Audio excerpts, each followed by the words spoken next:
Perfection IAS के YouTube channel पर आप सभी का बहुत बहुत स्वागत है। दोस्तों मैं हूं अरविंद पांडे और आज हम लोग जिस टॉपिक पर बातचीत करने जा रहे हैं वो टॉपिक है रिजर्व बैंक ऑफ इंडिया का मॉनेटरी पॉलिसी का भी हाल ही में जो रिव्यू आया है उस रिव्यू के बारे में आज हम लोग पूरी बातचीत करने वाले हैं। मॉनेटरी पॉलिसी की बात करें या मौद्रिक नीति की बात करें हम लोग तो ये केंद्रीय बैंक की नीति होती है, यानी सेंट्रल बैंक की नीति होती है। और इस नीति के माध्यम से जो देश का सेंट्रल बैंक है वो बाजार में कितनी तरलता होनी चाहिए या बाजार में मुद्रा की मात्रा कितनी होनी चाहिए, या यूं कह लें तो बाजार में मुद्रा की मात्रा को यानी मनी सप्लाई को कंट्रोल करने का कार्य करता है। यानी कि अर्थव्यवस्था की आवश्यकता के अनुसार बाजार में कितनी तरलता सुनिश्चित किया जाए कि अर्थव्यवस्था अपनी आर्थिक समृद्धि की दर को हासिल करे, अर्थव्यवस्था में महंगाई की समस्याएं ना हो या मुद्रा से जुड़ी किसी प्रकार की कोई समस्या अर्थव्यवस्था में जन्म ना ले। इसके लिए केंद्रीय बैंक मुद्रा को अर्थव्यवस्था के अनुसार सुनियोजित करने का कार्य करता है। बात करें अगर मौद्रिक नीति के बारे में तो रिजर्व बैंक ऑफ इंडिया की जो मौद्रिक नीति है, जब बाजार में तरलता को कंट्रोल करने के लिए मौद्रिक नीति का प्रयोग करता है तो इसमें कई सारे इंस्ट्रूमेंट होते हैं। जैसे आपने सुना होगा CRR सुना होगा, SLR जिसको कैश रिजर्व रेशियो कहते हैं, स्टैचुटरी लिक्विडिटी रेशियो कहते हैं। इसके अलावा आपने सुना होगा bank rate, repo rate, reverse repo rate, ऐसे करके कई सारे इंस्ट्रूमेंट हैं या कई सारे उपकरण हैं जिन उपकरणों का प्रयोग करके RBI बाजार में महंगाई जैसी समस्याओं को, बाजार में मंदी और बेरोजगारी जैसी समस्याओं को दूर करने का प्रयास करता है। इन सभी इंस्ट्रूमेंट का अपना एक रेट होता है। जैसे बैंक रेट की बात करें तो 6.75%, हम बात करें अगर रिवर्स रेपो रेट की बात करें तो 3.35%, वैसे हम CRR की बात करें तो सबका अपना अपना एक रेट होता है। इस रेट का जो रिव्यू होता है, ये रिव्यू पहले तो केंद्रीय बैंक करता था, लेकिन वर्तमान में अब ये मौद्रिक नीति समिति के द्वारा इसको किया जाता है। हालांकि इसका प्रकाशन तो केंद्रीय बैंक ही करता है, लेकिन मौद्रिक नीति समिति ये तय करती है कि वर्तमान में जो ये दर हैं वो दर अर्थव्यवस्था के अनुकूल हैं या नहीं हैं। अगर अनुकूल नहीं है तो उन दरों को बढ़ाने का कार्य, उन दरों को घटाने का काम ये संयुक्त रूप से मौद्रिक नीति समिति में जो सदस्य होते हैं उन सभी सदस्यों के द्वारा इस जो है इन दरों को डिसाइड किया जाता है, इन दरों को निर्धारित किया जाता है। तो ये कंप्लीट पूरी जानकारी या पूरा हम लोग ये रिव्यू देखने वाले हैं जो हमारे प्रीलिम्स के एग्जाम के पॉइंट ऑफ व्यू से इंपॉर्टेंट हो सकता है।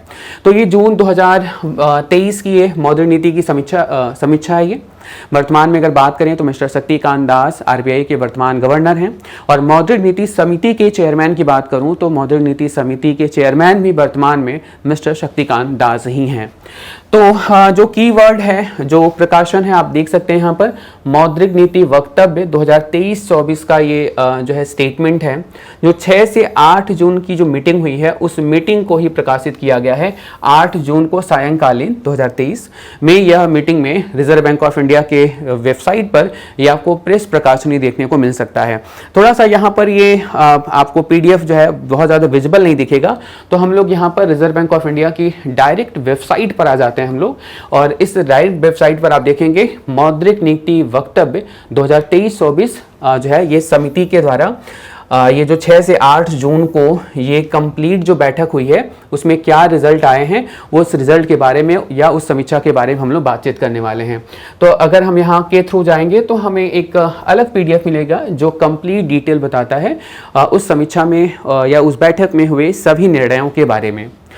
तो इस समीक्षा का एक बड़ा जो है कह सकते हैं की हाईलाइट रहा, और वो हाईलाइट ये रहा कि जो चलनिधि समायोजन सुविधा है जिसको हम कहते हैं लिक्विडिटी एडजस्टमेंट फैसिलिटी की बात करते हैं हम लोग, LAF, यानी कि अल्पकाल में बाजार में तरलता को नियोजित करने के लिए केंद्रीय बैंक के द्वारा अपनाया जाने वाला एक बहुत ही महत्वपूर्ण टूल है ये।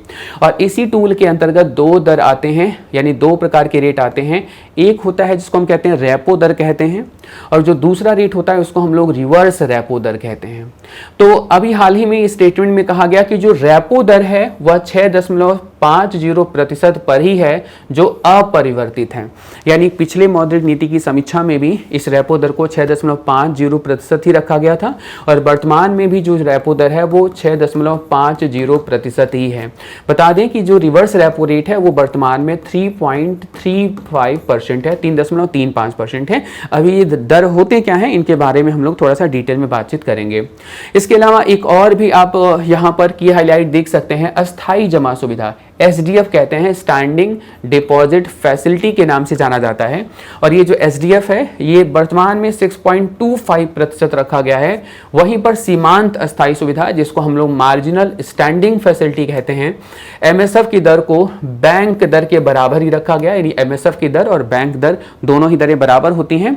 तो यूं कह लें तो बैंक दर 6.75, पहली नीति में भी यही था, पहली समीक्षा में भी यही था, और MSF भी 6.75% पर भी रखा गया है। और हालांकि इन दरों को अपरिवर्तित करने का उद्देश्य क्या है, यानी RBI ने उसको क्यों अपरिवर्तित रखा है, समिति के सभी सदस्यों ने क्यों ऐसा निर्णय लिया है कि अभी जो है दरों को बढ़ाने और घटाने की जरूरत नहीं है, ये ऐसा निर्णय क्यों लिया गया, इसके बारे में हम लोग आगे बातचीत करेंगे। लेकिन सबसे पहले हमें ये जानने की जरूरत है कि ये मौद्रिक नीति समिति क्या है, मॉनेटरी पॉलिसी कमेटी क्या है। दरअसल पहले जो है हमारे देश में मौद्रिक नीति के अंतर्गत जो जिन दरों को निर्धारित किया जाता था, इन दरों को निर्धारित करने का पूर्ण अधिकार या कह सकते हैं मोनोपोली जो था, एकाधिकार जो था, वो सेंट्रल बैंक का था। लेकिन 2014 के बाद रिजर्व बैंक ऑफ इंडिया और केंद्र सरकार के बीच में कुछ कन्फ्लिक्ट के बाद सन 2016 में तत्कालीन governor mister Urjit R Patel की अध्यक्षता में एक समिति बनाई गई और उस समिति के सिफारिश पर जो है एक अमेंडमेंट किया गया, और वो अमेंडमेंट था RBI एक्ट 1934 का एक अंडर सेक्शन है 45ZB, और इसी जो है सेक्शन के अंतर्गत जो मौद्रिक नीति का रिव्यू है, इस रिव्यू को पहले जो केंद्रीय बैंक किया करता था, अब उस रिव्यू को वर्तमान में मौद्रिक नीति समिति के द्वारा किया जा रहा है।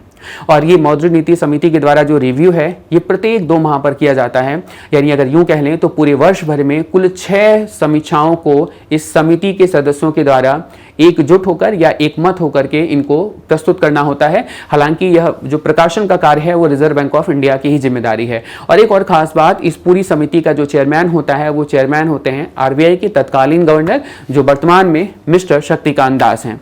तो मौद्रिक नीति समिति क्या है, पहले इसके बारे में एक बार हम लोग चर्चा करेंगे, और उसके बाद हम लोग जो है उसके बाद हम लोग इसके की हाइलाइट्स के बारे में भी हम लोग बातचीत करेंगे। ये वो रेट हैं जो रिजर्व बैंक ऑफ इंडिया की वेबसाइट पर हम लोगों ने साफ साफ पढ़ा है। SDF की बात करें तो 6.25% है। इसके अलावा बात करें हम लोग चल निधि समायोजन सुविधा जिसको LAF कहते हैं, जिसके अंतर्गत रेपो और रिवर्स रेपो दरों को निगमित किया जाता है, वो 6.50% है। तो बढ़ते हैं हम लोग इस समिति के बारे में समझते हैं। अगर सवाल पूछा जाए कभी कि मौद्रिक नीति समिति का गठन किस समिति की सिफारिश पर हुआ, तो याद रखिएगा उर्जित पटेल समिति की सिफारिश पर मौद्रिक नीति समिति को 2016 में लाया गया। और जैसा कि हमने आपको बताया, उर्जित पटेल 2016 में तत्कालीन RBI के गवर्नर थे और इन्हीं के रिकमेंडेशन पर इस समिति को जो है इम्प्लीमेंट किया गया। पहले जो मौद्रिक नीति का मोनोपोली होता था वो सिर्फ और सिर्फ सेंट्रल बैंक के गवर्नर का होता था, यानी सेंट्रल बैंक का होता था। बात करें अगर ये जो पहले जब RBI का पूरा मोनोपोली था और अब ये समिति के माध्यम से हो रहा है, तो इसके लिए हमें एक अमेंडमेंट करना पड़ेगा, और वो अमेंडमेंट RBI एक्ट 1934 में करना होगा, जो कि रिजर्व बैंक ऑफ इंडिया को जो शक्ति प्राप्त है, जो पावर प्राप्त है, RBI के गवर्नर को जो शक्ति या पावर प्राप्त है, या जिसके अनुसार रिजर्व बैंक ऑफ इंडिया काम करता है, उस अधिनियम, उस पावर का नाम है reserve bank of India act 1934, जिसके आधार पर भारत में सेंट्रल बैंक की स्थापना 1935 में किया गया था। तो reserve bank of India act 1934 का अंडर सेक्शन 45ZB है, जिसके अंतर्गत मौद्रिक नीति समिति के गठन का प्राविधान है। और ये प्राविधान भी है कि इस समिति में कुल जो सदस्यों की संख्या होगी वो टोटल कितनी होगी, 6 सदस्य होंगे इस समिति के अंतर्गत। और इन 6 सदस्यों में जो 3 सदस्य होंगे, यानी जो 3 मेंबर होंगे, यह जो है सीधे कहां से लिए जाएंगे, रिजर्व बैंक ऑफ इंडिया से। और जो 3 सदस्य होंगे, यानी कि रेस्ट जो 3 सदस्य होंगे, ये जो है फ्रॉम गवर्नमेंट ऑफ इंडिया, यानी भारत सरकार इनको जो है नॉमिनेट करती है, भारत सरकार इनको जो है अपॉइंट करती है। तो वर्तमान में रिजर्व बैंक ऑफ इंडिया के साइड से जो 3 सदस्य हैं वो कौन कौन है? चेयरपर्सन के रूप में मिस्टर शक्तिकांत दास हैं, जो तत्कालीन रिजर्व बैंक ऑफ इंडिया के गवर्नर भी हैं। इसके अलावा माइकल देव पात्रा की बात, इसके बाद जो है माइकल देव पात्रा हैं, MD पात्रा कहते हैं, वर्तमान में RBI के डेप्यूटी गवर्नर है यानी उप गवर्नर है, और इसके अलावा राजीव रंजन है जो रिजर्व बैंक ऑफ इंडिया में एग्जीक्यूटिव डायरेक्टर के पद पर हैं। और इसके अलावा बात करें जो 3 अन्य सदस्य हैं, ये भारत सरकार द्वारा स्थापित लोग हैं ये, और ये हैं आशमा गोयल हैं, शशांक भिड़े हैं, जयंत आर वर्मा हैं। और ये जो 6 सदस्य होंगे, इन 6 सदस्यों के द्वारा मिल करके मौद्रिक नीति के दरों को निर्धारित किया जाता है। और एक और बात करें, अगर पूछा जाए मौद्रिक नीति समिति के चेयरमैन की बात, तो चेयरमैन हमेशा कौन होंगे? शक्तिकांत दास होंगे। हालांकि इस समिति के सदस्य के रूप में भी हैं ये, और इसके अलावा इस समिति के चेयरमैन के रूप में भी होंगे। और इसका अर्थ और तात्पर्य बस इतना है, जैसे मान लीजिए यहाँ पर एक आप देखेंगे ये जो 6 नंबर है यानी 6 जो नंबर है वो एक इवन नंबर है, ऑड नंबर नहीं है।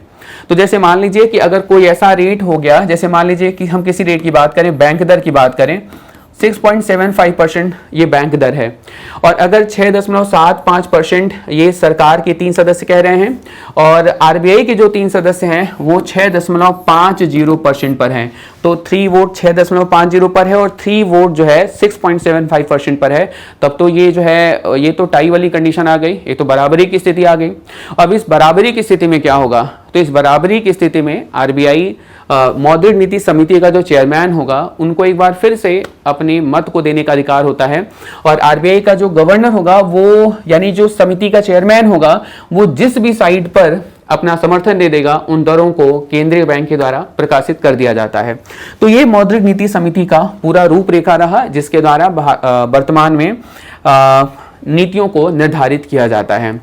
तो वर्तमान में करेंट रेट क्या डिसाइड किया गया है? क्योंकि ये समीक्षा अभी जो हुई है जून में, वो पिछले ही समीक्षा को रिव्यू कर दिया, या पिछले ही समीक्षा में जो रेट और रिजर्व थे उन्हीं को एज इट इज कॉपी किया गया है, मतलब कोई परिवर्तन नहीं हुआ, ना किन्हीं दरों को बढ़ाया गया है और ना ही किन्हीं दरों को घटाया गया है। जैसे अगर हम बात करें पॉलिसी रेपो रेट की बात करें, तो पॉलिसी रेपो रेट को रखा गया है 6.50%। वहीं पर बात करें अगर बैंक रेट, तो 6.75% बैंक दर को रखा गया है। अच्छा, बैंक दर होता क्या है इसके बारे में अभी हम लोग एक एक लाइन में इन शॉर्ट में डिस्कस कर लेंगे। फिक्स्ड रिवर्स रेपो रेट की बात करें तो वर्तमान में 3.35% है, वहीं पर एसडीएफ की बात करें तो 6.25% और एमएसएफ की बात करें तो वर्तमान में 6.75% है। अब इन सभी दरों में कुछ रिलेशन भी होते हैं, इन रिलेशन को जरा देखिएगा, फिर हम एक एक करके इन सभी रेट की जो डेफिनेशन होगा इन शॉर्ट में हम डेफिनेशन को भी डिस्कस करने का काम करेंगे। तो जैसे हम बात करें, सबसे पहले हम बात करें बैंक दर की बात करें, 6.75% है। तो याद रखिएगा जो बैंक दर होता है, बैंक दर जितना होगा ऑलवेज एमएसएफ भी उतना ही होगा, यानी कि बैंक रेट और एमएसएफ हमेशा ही क्या होंगे? सेम होंगे। यानी अगर आपसे एमएसएफ पूछा जाए और आपको बैंक दर पता है तो आपको पता करने की जरूरत नहीं है, आपको समझ लेना है कि बैंक दर अगर 6.75 है तो एमएसएफ भी जो है मार्जिनल स्टैंडिंग फैसिलिटी भी 6.75 ही होगा। एक और आप रेट देखेंगे कि वर्तमान में पॉलिसी रेपो रेट कितना परसेंट है? 6.50% है। और अगर 6.50 में से अगर 0.25% को अगर घटा दिया जाए तो आपका कौन सा रेट मिल जाएगा? एसडीएफ मिल जाएगा, यानी स्टैंडिंग डिपॉजिट फैसिलिटी। यानी अगर हम बात करें एसडीएफ आपको निकालना हो तो आप क्या कर सकते हैं? रेपो रेट में से आप निकाल सकते हैं 0.25% अगर आप निकाल दें तो ये कौन सा रेट बन जाता है? स्टैंडिंग डिपॉजिट फैसिलिटी बन जाता है। और इसके अलावा रेपो के बाद एक और रेट की बात करें तो ये वर्तमान में कौन सा रेट है? रिवर्स रेपो रेट है। ये अपने न्यूनतम दर पर है, न्यूनतम स्थान पर है। अभी मुझे लगता है कि ये कई समीक्षाओं के बावजूद भी अभी इसमें किसी प्रकार का कोई परिवर्तन देखने को नहीं मिल रहा है। अब हम लोग एक एक करके ना इन दरों के बारे में एक एक लाइन में हम इनको डिफाइन कर लेते हैं। तो इन्हें हटाना पड़ेगा क्योंकि अलग पेज यहाँ पर नहीं है। तो सबसे पहले हम लोग बात करें ना बैंक रेट की बात करें, अगर बैंक दर क्या है तो बैंक रेट बहुत ही आसान है। बैंक दर किसे कहा जाता है? तो कहते हैं बैंक दर वह रेट होता है ना जिस रेट पर देश का जो सेंट्रल बैंक है वह देश के बैंकों को, या जो देश में जो शेड्यूल बैंक है, अनुसूचित बैंक हैं, उन अनुसूचित बैंकों को अगर केंद्रीय बैंक कर्ज दे, और ये कर्ज कितने समय के लिए दे? लॉन्ग टर्म के लिए। लॉन्ग टर्म का मतलब होता है यहाँ पर मौद्रिक नीति में बात करें खास करके तो 90 डेज एबव की बात होता है, यानी कि 90 दिन से ऊपर की बात होता है, यानी 90 दिन से अधिक की बात होता है। या यूं कह लें कि रिजर्व बैंक ऑफ इंडिया देश के किसी भी अनुसूचित बैंक को 90 दिन से अधिक के लिए उधार दे रहा है तो आरबीआई को उस उधार पर जो ब्याज दर चाहिए होगा उस ब्याज दर को हम लोग क्या कहते हैं, बैंक दर। और अगर हम बात करें वर्तमान में, तो वर्तमान में यह जो बैंक दर है वो कितना परसेंट है, 6.75% है। यानी अगर बैंक आरबीआई से पैसा ले रहा है 90 दिन से अधिक के लिए, तो बैंक को आरबीआई को यानी बैंक आरबीआई को 6.75 की दर से जो है वह उस कर्ज पर ब्याज अदा करेगा। तो इसे हम कहते हैं बैंक रेट। हालांकि हम एक और मुद्दा आपको बता दें, इन फ्यूचर ये बहुत काम आ सकता है आपके। दरअसल हम लोगों ने ये तो अभी सुना है कि बैंक दर को बढ़ाने और घटाने का काम इस समीक्षा के माध्यम से किया जाता है। तो एक लाइन में समझ लीजिएगा इन दरों के घटने और बढ़ने का क्या इंपैक्ट पड़ता है। बहुत साधारण भाषा में हम लोग बातचीत करेंगे। जैसे बैंक दर अभी कितना परसेंट है, 6.75% है, और अगर आरबीआई इसको बढ़ा करके मान लीजिए 7% कर दे रहा है, 7% कर दे रहा है, तो आप देखेंगे कि जैसे रेट बढ़ेगा वैसे बैंकों को पहले से अधिक रेट पर कर्ज मिलेगा। और जब बैंकों को पहले से अधिक रेट पर कर्ज मिलेगा तो बैंक आपको जिस रेट पर कर्ज देंगे उस रेट का भी इंटरेस्ट क्या होगा, बढ़ेगा। एंड उस दर का भी, वो दर भी बढ़ेगा जिस दर पर ग्राहक पैसा उधार लेते हैं। कभी इसके बारे में हम लोग बात करेंगे कि ग्राहकों के द्वारा ग्राहकों को बैंकों के द्वारा जिस रेट पर कर्ज मिलता है उसको हम कहते हैं marginal cost of fund based lending rate कहते हैं, MCLR कहते हैं उसे हम। तो MCLR का रेट भी बढ़ेगा, और अगर रेट बढ़ेगा तो आम जनता कम कर्ज लेगी या कम मात्रा में लेगी, जिससे मार्केट में जो मनी सप्लाई है, जो मार्केट में जो बाजार में मुद्रा पूर्ति है, वो क्या होता है, कम होता है। यानी अगर हम एक लाइन में लिखना चाहें तो ऐसा लिख सकते हैं कि अगर बैंक दर को आरबीआई बढ़ाता है तो बैंकों को अधिक दर पर कर्ज मिलेगा, जिससे बैंक भी उस दर को बढ़ा देगा जिस दर पर कोई व्यक्ति बैंक से कर्ज ले रहा है। यानी बैंक को सिंपल सी बात है, महंगा मिलेगा तो बैंक आपको भी महंगा देगा। और अगर आप बैंक अगर महंगे दर पर कर्ज दे रहा है तो कम लोग पैसा उठाएंगे, कम मात्रा में उठाएंगे, और बाजार में जो तरलता होगी वो कम होगी। यानी जब बैंक दर बढ़ता है तो मार्केट में जो मनी सप्लाई होती है वो क्या होती है, गिरती है। बाजार में जो तरलता होती है वो क्या होती है, कम होती है। यानी अगर आरबीआई बाजार में तरलता को कम करना चाहे तो रिजर्व बैंक ऑफ इंडिया अपने बैंक दरों को बढ़ाने का कार्य करेगा। ये बात क्लियर हो गई आई थिंक। और अगर इसी के वाइस वर्सा अगर हम लोग बात करें बैंक दर को 6.75 से, आपने अगली समीक्षा में ये सुना कि ये दर 6% हो गया, तो इसका मतलब बैंकों को सस्ता पैसा मिलेगा आरबीआई से। और जब बैंकों को सस्ता पैसा मिलेगा आरबीआई से तो बैंक भी आम जनता को सस्ता पैसा देंगे, और जब सस्ता पैसा देंगे तो बाजार में जो मनी सप्लाई होगी वो क्या होगा, बढ़ेगा। बाजार में जो तरलता होगी वो क्या होगी, बढ़ेगी। तो क्लियर है। अगर हम चाहें तो यहां लिख सकते हैं फिर वही बात, अगर आरबीआई बैंक दर को कम करे तो बाजार में जो तरलता होगी, जो मनी सप्लाई होगी वो क्या होगी, बढ़ेगी। यानी reserve bank of India in bank दरों का प्रयोग करके या तो बाजार में तरलता को घटाने का प्रयास करती है या तो तरलता को बढ़ाने का प्रयास करती है। तो रिजर्व बैंक ऑफ इंडिया जो है ऐसे ही अन्य सभी इंस्ट्रूमेंट का प्रयोग करके बाजार में एक ही उद्देश्य रखती है कि अर्थव्यवस्था की आवश्यकता के अनुसार तरलता को मेंटेन करना, यानी अर्थव्यवस्था की आवश्यकता के अनुसार बाजार में मुद्रा पूर्ति को बनाए रखने का काम इन सभी दरों के माध्यम से होता है। तो आई थिंक ये बात आपको क्लियर हो गया होगा, बैंक दर की परिभाषा क्लियर हो गया होगा। आरबीआई जिस दर पर बैंकों को अधिक समय के लिए 90 दिन से अधिक के लिए पैसा देता है उसे हम बैंक दर के नाम से जानते हैं। तो चूंकि हमको अगले इंस्ट्रूमेंट के बारे में सीखने के लिए इसको हटाना पड़ेगा, तो हम लोग यहां पर इरेज करते हैं इसको पहले। अगर आप चाहें तो स्क्रीनशॉट भी ले सकते हैं। और अभी हम लोग बात करेंगे, ये बैंक रेट आई थिंक आपको क्लियर हो गया होगा। अब हम बात करें रेपो दर। तो रेपो दर में सेम फंडा है, बस थोड़ा सा डिफरेंस है कि रिजर्व बैंक ऑफ इंडिया पैसा देता है किसको, बैंक को, यानी कि देश की शेड्यूल बैंकों को या अनुसूचित बैंकों को कह सकते हैं। और अगर ये पैसा शॉर्ट टर्म के लिए दिया जा रहा है, कितने समय के लिए, शॉर्ट टर्म। और शॉर्ट टर्म का मतलब होता है यहाँ पे मौद्रिक नीति में 0 to 90 डेज के लिए। तो आरबीआई को बैंक जो ब्याज देंगे उस ब्याज का नाम क्या है, रेपो रेट। और इस समय रेपो रेट आप देख सकते हैं कितना परसेंट है, 6.50% है। यानी अगर बैंक आरबीआई से 0 से 90 दिन के लिए पैसा ले रहा है, 0 से 90 दिन का मतलब 2 दिन, 5 दिन, 10 दिन, 20 दिन, 70 दिन, 80 दिन या 90 दिन से कम के लिए जब भी आरबीआई से पैसा उठाएगा तो आरबीआई को आरबीआई को जो दर पे करना होगा, यानी जो रेट ऑफ इंटरेस्ट पे करेगा बैंक, उस रेट को हम क्या कहेंगे, रेपो दर। और वर्तमान में कितना परसेंट है, 6.5%। हम लोग बहुत डीप में नहीं जा रहे हैं, ये सामान्य परिभाषाएं हैं। हम आपको रिवर्स रीपर्चेज ऑप्शन रेट नहीं बता रहे हैं आपको। ये थोड़ा सा ये टेक्निकल टर्म हो जाएगा, कभी डिटेल में जब ये चैप्टर पढ़ेंगे तो हम लोग इसके बारे में पूरी बातचीत करेंगे।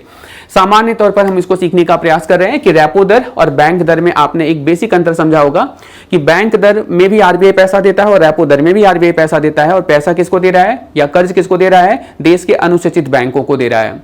लेकिन जब 90 दिन से ज्यादा के लिए पैसा दे रहा है तो आरबीआई जो रेट चार्ज कर रहा है उसका नाम बैंक रेट है, और जब 90 दिन से कम के लिए पैसा दे रहा है तो आरबीआई उसके लिए जो रेट चार्ज कर रहा है उसका नाम क्या है, रेपो दर है। और अगर हम बैंक दर और रेपो दर दोनों की बात करें तो हम अब कॉमनली यहां लिख सकते हैं रेपो दर जब आरबीआई बढ़ाता है तो बाजार में तरलता घटती है, क्योंकि रेपो दर बढ़ाने से बैंकों को महंगा पैसा मिलता है महंगे रेट पर, और जिससे बाजार में पैसा घटेगा। और वहीं अगर बात करें रेपो दर आरबीआई जब घटाता है तो आरबीआई बैंक को सस्ता पैसा देते हैं, बैंक बाजार में सस्ता पैसा देंगे तो बाजार में जो तरलता होगी वो क्या होगी, बढ़ेगी। तो आरबीआई तरलता को समायोजित करता है दरों को बढ़ाकर और घटा करके।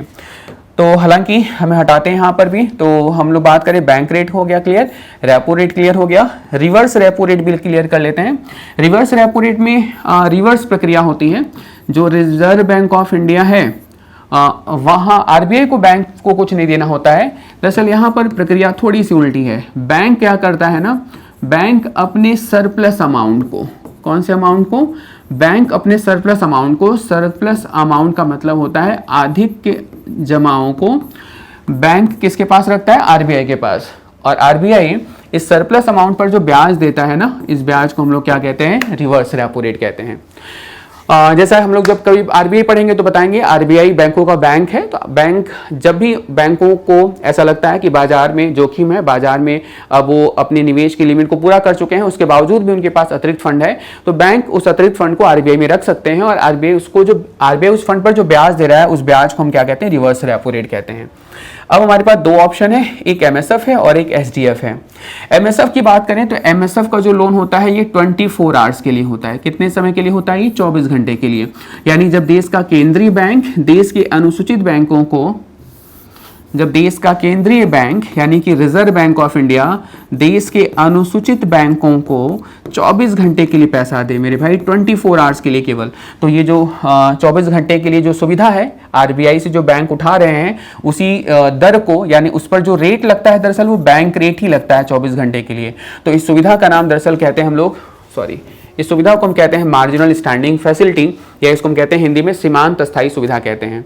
ये 24 घंटे के लिए होता है, इसलिए आपको एक और वर्ड देखने को मिल जाएगा इसके लिए, आप इसे ओवरनाइट लोन के नाम से भी जानते हैं। Overnight rate, overnight loan, overnight facility के नाम से जाना जाता है, because this loan is only consider for 24 hours, 24 घंटे के लिए होता है। इसके अलावा बात करें एसडीएफ क्या है, स्टैंडिंग डिपॉजिट फैसिलिटी। आप एक वर्ड देख सकते हैं डिपॉजिट, डिपॉजिट का मतलब क्या होता है, जमा। तो ये जो है एसडीएफ एक नया इंस्ट्रूमेंट है जिसको आरबीआई ने 2018 में इंट्रोड्यूस किया था, और इसके अंतर्गत एक सामान्य भाषा में समझिएगा, इसके अंतर्गत आरबीआई बैंकों से उनके पास जो अतिरिक्त तरलता है उसको सोखने के लिए इस नई प्रणाली का प्रयोग किया। जब हम ओपन मार्केट ऑपरेशन का भी बातचीत करेंगे तो उसमें हम इस प्रक्रिया को बहुत ठीक से ढंग से समझ पाएंगे। तो आप ऐसे समझिएगा कि जो एसडीएफ है ये आरबीआई क्या करता है, बैंकों के पास जो अतिरिक्त पैसा है उनको बिना किसी सिक्योरिटीज के, बिना किसी प्रतिभूति के माध्यम से उनकी तरलता को सोखने का काम करता है, उनकी तरलता को अपने पास खींचने का काम करता है, जिससे बाजार में जो पैसा है वो समायोजित हो जाए, बाजार में जो पैसा है वो ठीक ढंग से व्यवहार करने लगे। तो आरबीआई के जो करेंट रेट हैं वो हम लोगों ने करेंट में जो है वो सारे डिस्कस कर लिए, और फिर हम लोग अगस्त जो है जो समीक्षा आएगी उस समीक्षा में हम लोग रेस्ट जो है जो टॉपिक हो गया, जो अगस्त समीक्षा में अगर हम देखेंगे कि अगर किन्हीं दरों में बदलाव हुआ है तो उनके बारे में हम लोग बातचीत करेंगे। आई थिंक ये आपको क्लियर हुआ होगा, और इसी के साथ बढ़ेंगे हम लोग जो है अब पॉलिसी रेट के बाद हम बात करेंगे रिजर्व रेशियो की बात करेंगे। रिजर्व रेशियो में दो प्रकार के रिजर्व रेशियो होते हैं, एक होता है सीआरआर जिसको कैश रिजर्व रेशियो कहते हैं, और एक होता है एसएलआर जिसको स्टैट्यूटरी लिक्विडिटी रेशियो कहते हैं। तो वर्तमान में जो सीआरआर है वो कितना परसेंट है, 4.5%। ये भी अनचेंज रखा गया है, इसमें भी कोई परिवर्तन नहीं हुआ है, पिछले ही मौद्रिक नीति की समीक्षा में जो था वो है अभी। और जो स्टैट्यूटरी लिक्विडिटी रेशियो है जिसको सांविधिक तरल अनुपात कहते हैं वो भी 18% है, और ये 18% पिछले मौद्रिक नीति की समीक्षा में इतना ही रखा गया था, इसमें किसी प्रकार का कोई परिवर्तन आरबीआई ने नहीं किया है। तो सीआरआर और एसएलआर को एक मिनट में समझ लेते हैं केवल। सीआरआर दरअसल एक प्रकार का रिजर्व होता है, और ये जो रिजर्व होता है सीआरआर ना, ये जो है रिजर्व बैंक ऑफ इंडिया के पास, या यूं कह सकते हैं इन सिंपल वर्ड में अगर बात करें तो सीआरआर एक प्रकार का रिजर्व होता है जिसके अंतर्गत बैंक जो होते हैं ना, बैंकों में जो हम पैसा जमा करते हैं तो बैंक अपने कुल जमाओं का या जनता के द्वारा जितना भी टोटल एक्सेप्टेंसी है, जो डिपॉजिट को जो एक्सेप्ट किया है बैंक ने, उस कुल जमा का एक निश्चित हिस्सा नगद रूप में निकाल करके आरबीआई के पास एक मैंडेटरी तौर पर रिजर्व रखता है और इस रिजर्व का नाम कहलाता है कैश रिजर्व रेशियो। यानी सीआरआर एक प्रकार का रिजर्व है जिसके अंतर्गत आप यूं कह लें, अगर बैंक में 100 रुपया हम सभी लोगों ने मिलकर बैंक में 100 रुपया जमा किया है तो वर्तमान में सीआरआर कितना परसेंट है? 4.5%। तो इस बैंक को मजबूरी में यानी कि मैंडेटरी तौर पर 100 रुपए में से कितना निकाल लेना होगा? 4.5 रुपए। और ये पैसा नगद रूप में किसके पास रखना होगा? आरबीआई के पास। इसका नाम ही है नगद रिजर्व अनुपात। तो ये जो नगद रूप में आरबीआई के पास बैंक अपने कुल जमा का एक निश्चित हिस्सा रख रहे हैं, उस रिजर्व को हम लोग क्या कहते हैं? सीआरआर कहते हैं। और जैसा कि एसएलआर की बात करें तो ये भी एक प्रकार का रिजर्व ही है।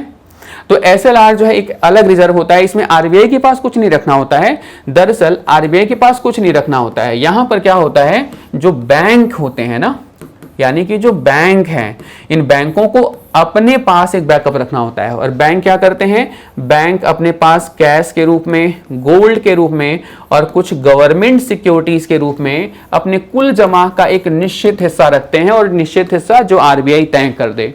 तो अभी कितना परसेंट है? 18% ऑफ देयर टोटल डिपॉजिट। और बैंकिंग लैंग्वेज में बात करें तो इसको एनडीटीएल के नाम से जाना जाता है। कभी एनडीटीएल के बारे में डिटेल में चर्चा करेंगे हम लोग। तो अपने अभी एनडीटीएल का मतलब आप समझिएगा टोटल डिपॉजिट, जिसको हम कहते हैं net demand and time liability.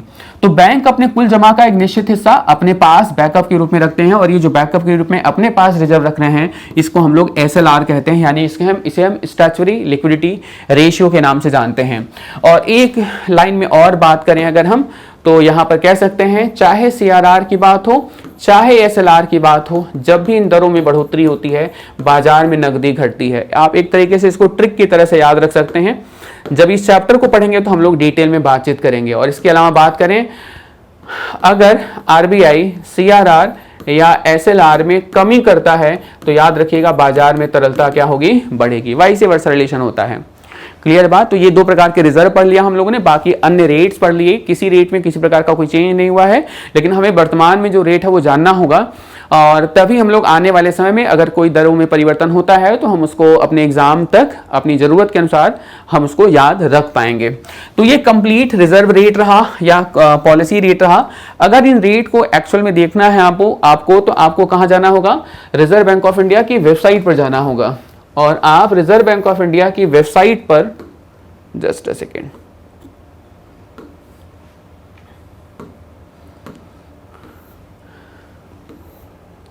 आप रिजर्व बैंक ऑफ इंडिया की जब वेबसाइट पर जाएंगे तो आपको यहां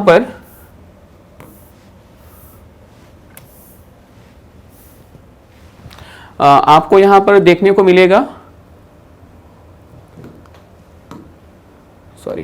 आपको यहां पर देखने को मिलेगा नीति दरें। आप नीति दरें क्लिक करेंगे तो नीति रेपो दर आ गया, आपका स्थायी जमा सुविधा आ गया है ना, एमएसएफ आ गया, बैंक दर आ गया, रेपो दर आ गया, प्रत्यावर्तनीय रेपो दर आ गया।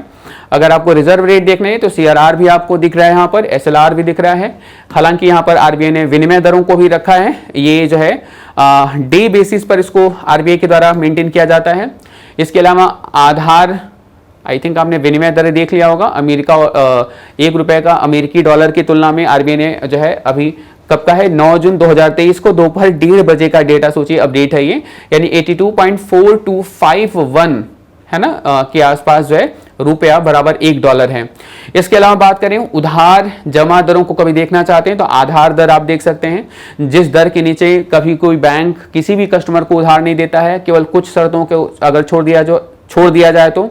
सावधि जमा मतलब जो टर्म डिपॉजिट होते हैं, आरडी एफडी जिसमें आते हैं, उनका रेट लगभग यही बैंकों के पास है, अभी यही बैंक फॉलो कर रहे हैं। बचत जमा, जो बचत खाते पर जो पैसा जमा करते हैं, ऑलमोस्ट जो आरबीआई ने रेफरेंस रखा है वो 2.70 से 3% के आसपास है।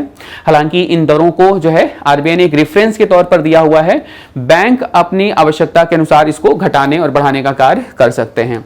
तो ये कंप्लीट हम लोगों का जो है ये करेंट रेट और रिजर्व रेशियो पर जो है सेशन रहा। अब ये बैंक केंद्रीय बैंक के द्वारा इस समीक्षा में कुछ आकलन किए गए हैं, उन आकलन को जरा एक बार हम लोग देख लेते हैं और फिर अपने सेशन को एक प्रीलिम्स के अभ्यास प्रश्न के साथ इस सेशन को फिनिश करेंगे। तो भारतीय रिजर्व बैंक के अनुमान के अनुसार आप देखेंगे 2024 के लिए उपभोक्ता जो मूल्य सूचकांक यानी जो सीपीआई है, कंज्यूमर प्राइस इंडेक्स है, उसको 5.1% जो है रहने की उम्मीद लगाई गई है। यानी कि जो कंज्यूमर प्राइस इंडेक्स है ये दरअसल रिटेल प्राइस पर भारत में महंगाई का सूचकांक बताने वाला एक प्रमुख सूचकांक है, जिसमें वस्तुओं और सेवाओं दोनों की कीमतों को जो है तुलना करके पिछले वर्ष की तुलना में वर्तमान में महंगाई के आंकड़े जो है वर्तमान में महंगाई के अनुमान लगाए जाते हैं। तो जो सीपीआई है वो 5.15% तक रहने का उम्मीद है। हालांकि जो है आरबीआई का जो टारगेट है वो 4% ±4%, और इस जो है आरबीआई के लक्ष्य से 5.1% कुछ ज्यादा ही है। यानी कि जो है आरबीआई के इस अनुमान के अनुसार और आरबीआई के इस लक्ष्य के अनुसार आपको देखने को मिलेगा एक गैप दिख रहा है। इसके अलावा फाइनेंशियल ईयर 2024 के लिए जो जीडीपी का विकास दर है वो 6.5% रहने का अनुमान लगाया है आरबीआई ने अपने समीक्षा के अनुसार। अन्य घटनाक्रमों की बात करें तो आरबीआई एक नया जो है इंस्ट्रूमेंट इंट्रोड्यूस करने की बात कर रहा है और उसका नाम है रुपे प्रीपेड फॉरेक्स कार्ड। इसको जारी करने के लिए अधिकृत किया है बैंकों को। अब ये रुपे प्रीपेड फॉरेक्स कार्ड क्या है? जैसे आपका जो रुपे डेबिट कार्ड था वो पहले डोमेस्टिक कार्ड था, यानी उसका प्रयोग केवल अपने देश की भौगोलिक सीमा के भीतर ही आप जो है कर सकते थे। लेकिन अब जो बैंक हैं वो रुपे प्रीपेड फॉरेक्स कार्ड जारी कर सकते हैं, और आप इस रुपे फॉरेक्स कार्ड को लेकर आप भारत के अलावा भी दुनिया के किसी देश में अगर आप भ्रमण करते हैं तो आप वहां पर भी पॉइंट ऑफ सेल मशीन में आप उसको स्वाइप कर सकते हैं, या आप किसी प्रकार के जो है ट्रांजैक्शन में या किसी प्रकार से ट्रांजैक्शन में उनका प्रयोग कर सकते हैं। तो रिजर्व बैंक ऑफ इंडिया ने रुपे प्रीपेड फॉरेक्स कार्ड जारी करने के लिए बैंकों को पूरी तरीके से अनुमति दे दिया है। इसके अलावा बात करें तो रेपो दर को 6.5% पर बनाए रखेगी, ये हम लोगों ने बात किया अभी। एमएसएफ की बात करें तो जो है अस्थायी जमा सुविधा 6.25, और वहीं एमएसएफ की बात करें तो 6.75%, ये बातचीत हम लोग कर चुके हैं। इसके अलावा 2024 के लिए उपभोक्ता मूल्य सूचकांक 5.15% रहने की उम्मीद है, इसके बारे में भी हम लोगों ने बात कर लिया है, जो आरबीआई के 4% के लक्ष्य से ऊपर का अनुमान है। तो ये थोड़ा सा आरबीआई को एडजस्ट करना पड़ेगा आने वाले समय में। आरबीआई का अनुमान सकल घरेलू उत्पाद 6.5%, इसको और डिटेल में हम लोगों ने बात यहाँ पर रखा हुआ है कि कुछ विभिन्न कारकों के आधार पर आरबीआई ने पहली तिमाही में ग्रोथ रेट 8%, दूसरी में 6.5%, तीसरी में 6% और चौथी में 5.7% का रहने का अनुमान लगाया है। और अगर हम एवरेज निकाल लें तो ये कितना हो जाएगा? 6.5%, 6.5% हो जाएगा। एमपीसी के जितने भी सदस्य हैं, अभी इन सभी सदस्यों की बात किया हमने। Doctor Shashank Bhide, Ashima Goyal, professor Jayant R Varma, Rajiv Ranjan, Michael Devpatra और मिस्टर श्री शक्तिकांत दास, इन सभी लोगों ने सर्वसम्मति से नीतिगत रेपो दर को 6.5% रहने देने में समर्थन किया। अब एमपीसी की जो अगली बैठक होगी वो 8 से 10 अगस्त को होगी, और ये 8 अगस्त से 10 अगस्त के बीच में जो बैठक होगी उसका जो रिलीज होगा, प्रेस रिलीज होगा, वो 10 को शाम को या 11 को जो है वो प्रेस रिलीज आ सकता है। तो हम लोग फिर अब जो है रिजर्व बैंक ऑफ इंडिया की इस मौद्रिक नीति की समीक्षा को हम जब अगला प्रेस रिलीज आएगा या अगली जब समीक्षा आएगी तो इस समीक्षा में हम लोग फिर से देखने का प्रयास करेंगे कि आरबीआई मौद्रिक नीति के माध्यम से किस प्रकार से बाजार में मुद्रास्फीति, महंगाई, बेरोजगारी और स्लो जीडीपी ग्रोथ यानी मंद आर्थिक समृद्धि को कंट्रोल करने का किस प्रकार से प्रयास कर रहा है। तो एक प्रश्न के साथ अपने सेशन को हम लोग फिनिश करेंगे, और प्रश्न ये आप लोगों के लिए है, मौद्रिक नीति समिति के संदर्भ में कौन सा कथन सत्य है? और आपके पास 3 ऑप्शन दिए हुए हैं, और इन 3 ऑप्शन में आपको बताना है कि केवल एक सही है या केवल 2 सही है, 2-3 सत्य हैं, दोनों ही सही हैं, या सभी स्टेटमेंट सत्य हैं। मौद्रिक नीति समिति के बारे में अभी अगर आपने सुना होगा तो इसके जवाब को देने में आपको किसी प्रकार का कोई कठिनाई नहीं होगी। तो आज के लिए फिलहाल, आज के सेशन में फिलहाल इतना ही। ये मौद्रिक नीति समिति का रिपोर्ट हम लोगों ने पढ़ा, जो जून माह में 8 को प्रकाशित हुआ है केंद्रीय बैंक की वेबसाइट पर। आने वाले समय में इस रिपोर्ट को हम लोग कंटिन्यू करेंगे और जो है अपने इस करेंट रेट और रिजर्व्स के बारे में अवेयर रहेंगे। तो इसी के साथ इस सेशन को यहाँ पर फिनिश करते हैं। मिलते हैं अगली वीडियो में एक नए टॉपिक के साथ। तब तक के लिए आप सभी का बहुत बहुत धन्यवाद। Thank you so much.